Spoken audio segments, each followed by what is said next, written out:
سید حسین الدین شاہ صاحب بھی ہمارے ساتھ شریک ہیں۔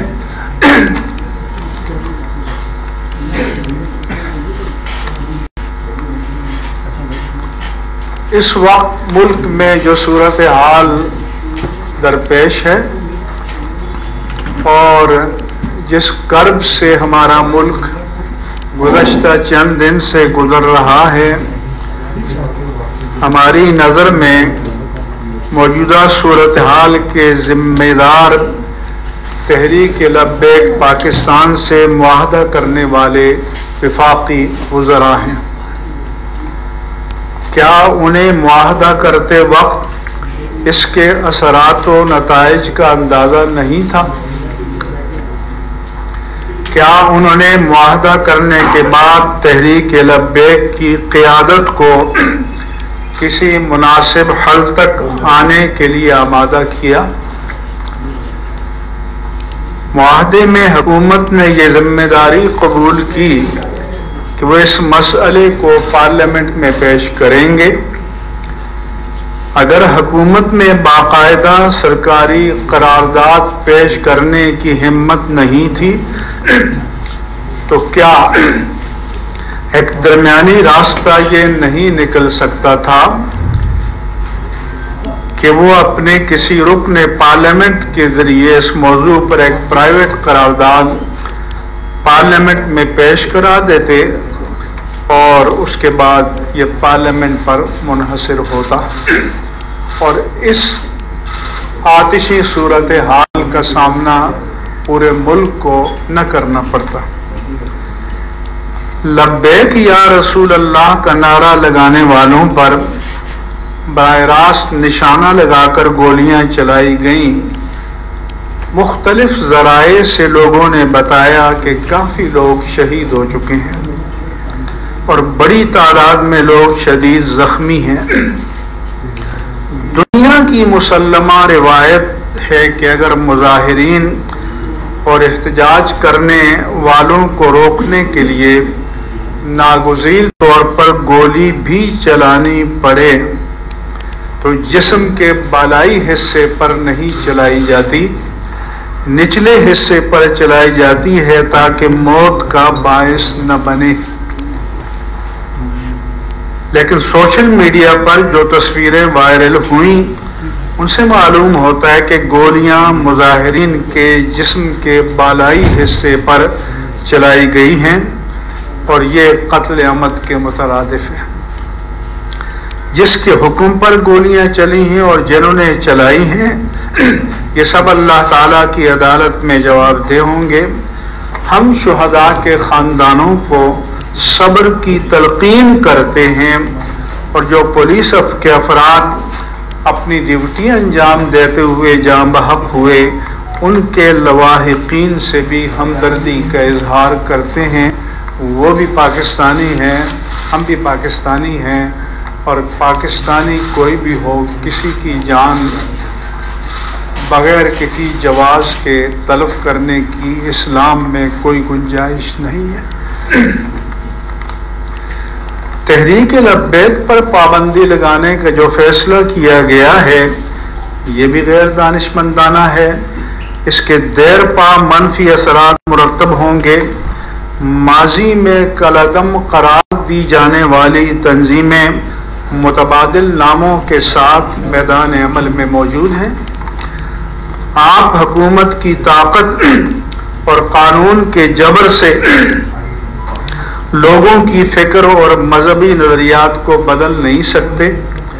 معاملات کو کسی قابل قبول صورت پر لانے کے لیے حکمت و دانش کی ضرورت ہوتی ہے، مگر ہماری حکومت اور حکمران صلاحیت سے عاری ہیں۔ ان کے نزدیک حکومت صرف جبر و جور، طاقت کو استعمال کرنے اور دوسروں کو اپنے مقابل حقیر جاننے کا نام ہے۔ ان سے خیر کی توقع بس ہے۔ ہم ان مظالم اور حکومت کے اس طرز عمل کی شدید ترین مذمت کرتے ہیں۔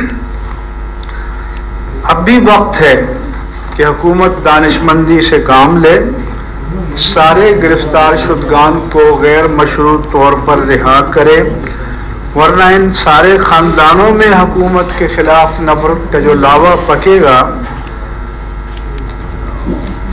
وہ کسی کے لیے بھی فائدہ مند نہیں ہوگا۔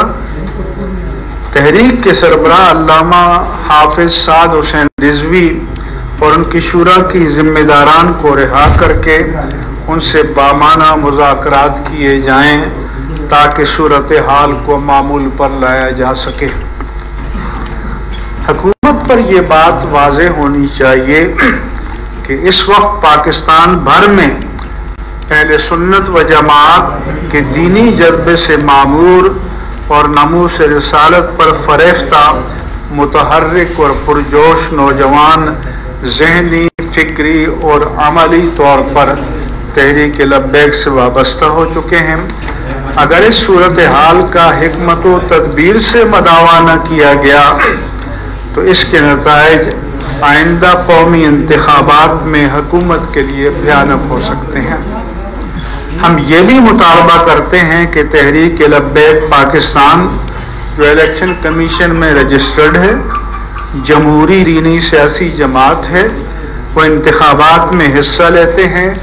اس کا مطلب یہ ہے کہ وہ ملک کے آئین و قانون کے وفادار ہیں، اس لیے ان پر پابندی کا فیصلہ بلا تاخیر واپس لیا جائے۔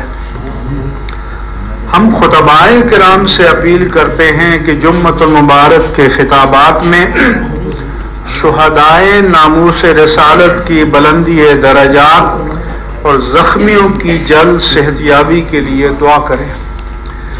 تحریک لبیک کے ستم رسیدہ گرفتار کارکنان کی رہائی کے لیے دعا کریں اور ان کے ساتھ اظہار یکجہتی کریں، ان کے جذبات کو حوصلہ دیں اور ٹھنڈا رکھیں۔ یہ ملک ہمارا ہے، اس کا امن اور سلامتی ہم سب کو عزیز ہے۔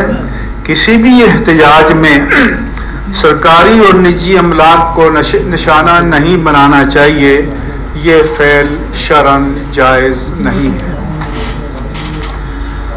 حکمران دوسروں پر فتوے صادر کرنے سے پہلے اپنے ماضی کے کردار اور ایسے ہی باغیانہ اقوال و افعال کا جائزہ لیں۔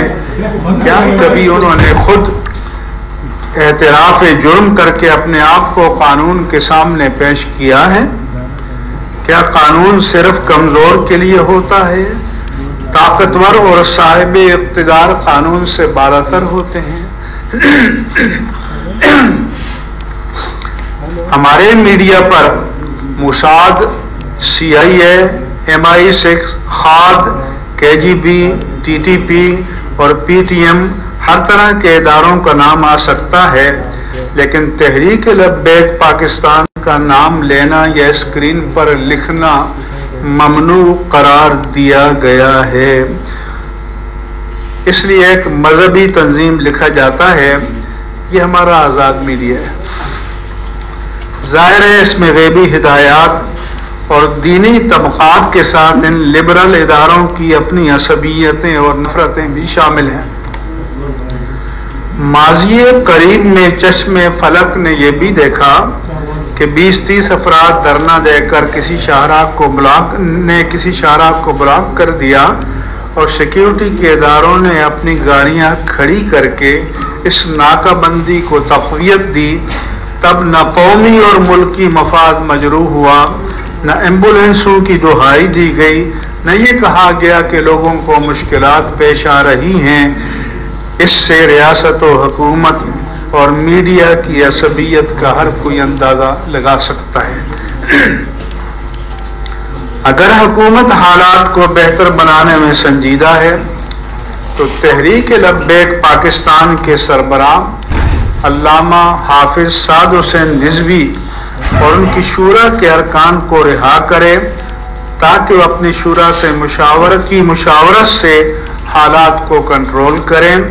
نیز ہم ان کی رہائی کے بعد ان سے اپیل کریں گے کہ زیر تصفیہ معاملات کو عید الفطر کے بعد تک مؤخر کریں اور تمام اسیر کارکنان کو فوری رہا کیا جائے۔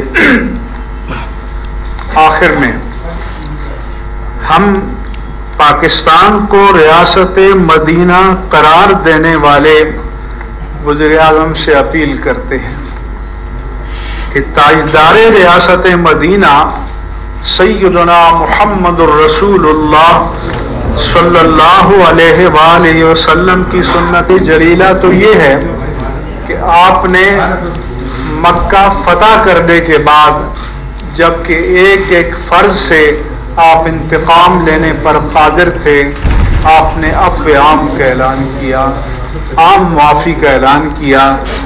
تو کیا یہ لفظی ریاست مدینہ ہے یا اس میں ریاست مدینہ کی کوئی معنویت بھی ہے؟